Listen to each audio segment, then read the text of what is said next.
عورتوں کے معاملے میں خدا سے ڈرو۔ سنا ہے جس عورت سے آپ کی شادی ہوئی تھی وہ بڑی خطرناک عورت تھی اور آپ نے ڈر کے مارے اسے طلاق دے دی تھی۔ برگد کے درخت کے نیچے کرسی پر بیٹھے ایک خاموش طبع بوڑھے سے ایک منچلے نے استہزائیہ کہا، اللہ بخشے اسے، بہت اچھی عورت تھی۔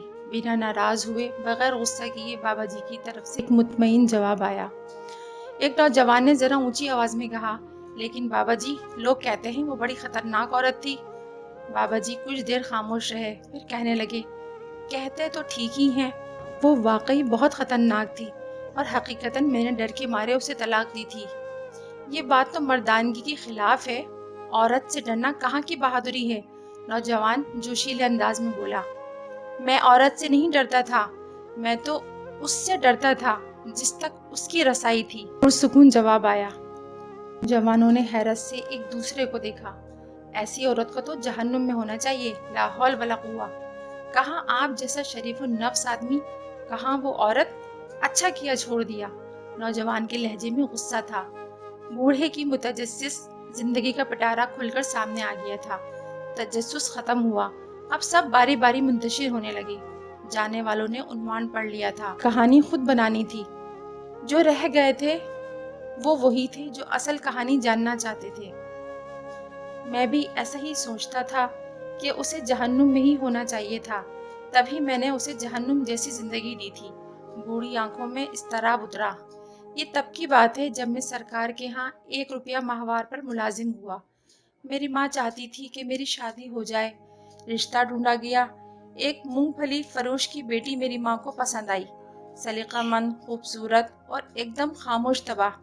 مجھے اس رشتے پر اعتراض تھا کہ وہ ایک مونگ پھلی بیچنے والی کی بیٹی تھی۔ مزدور کی اولاد کو پیٹ کی فکر رہتی ہے، تربیت کی نہیں۔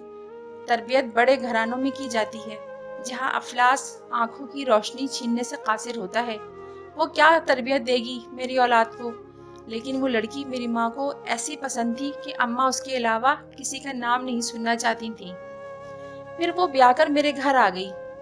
رخصتی کے وقت اس کے باپ نے مجھے کہا، میری بیٹی سیدھی سادی ہے، اسے دنیا داری کا کوئی خاص پتہ نہیں، اگر کوئی چوک ہو جائے تو معاف کر دینا، یوں بڑے دل والی اپنے سائن کو خوش رکھے گی۔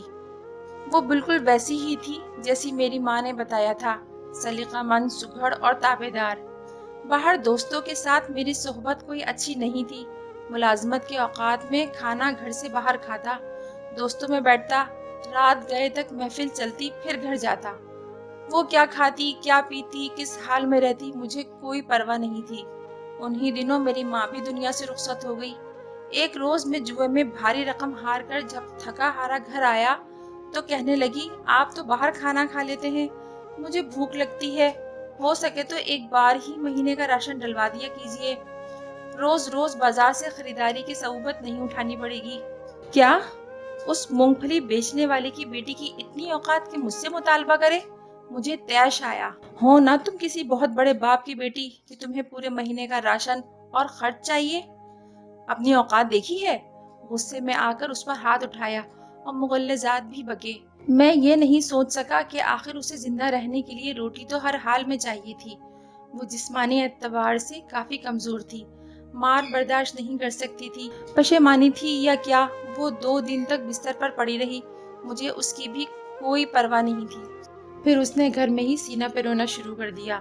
ہاتھ کا ہنر اس کے کام آیا، یوں اس کی روٹی کا انتظام ہو گیا اور میں یہ سوچ کر پہلے سے بھی لاپرواہ ہو گیا۔ ایک روز ہمسائے نے مجھے روک کر کہا، دن میں جب آپ گھر نہیں ہوتے تو آپ کے گھر سے باتوں کی آوازیں آتی ہیں، میرے سوا میری غیر موجودگی میں کون آتا تھا جس سے وہ اتنی آواز میں بات کرتی تھی؟ غصہ حد سے سوا تھا، بس نہ چلتا تھا کہ اسے جان سے مار دوں، لیکن میں بس ایک موقع کی طاق میں تھا۔ ایک رات پچھلے پہر کسی کے بولنے کی آواز پر میری آنکھ کھلی۔ چاندنی رات میں صحن میں پڑی ہر شے بالکل واضح طور پہ دکھائی دیتی تھی۔ میں اٹھ کر دروازے تک آیا۔ اب آواز زیادہ واضح تھی۔ وہ کہہ رہی تھی، سائیں، صبح ایک روٹی کے لیے آٹا گھر میں موجود ہے، وہ ایک روٹی کھا کر چلا جائے گا، یہ سوچے بنا کہ میں سارا دن بھوکی رہوں گی۔ میری روٹی جب تک تیرے ذمے تھی تو عزت سے ملتی تھی، جب تو نے اپنے نائب کے ہاتھ دی تو روٹی کے ساتھ بے عزتی اور اذیت بھی ملنے لگی۔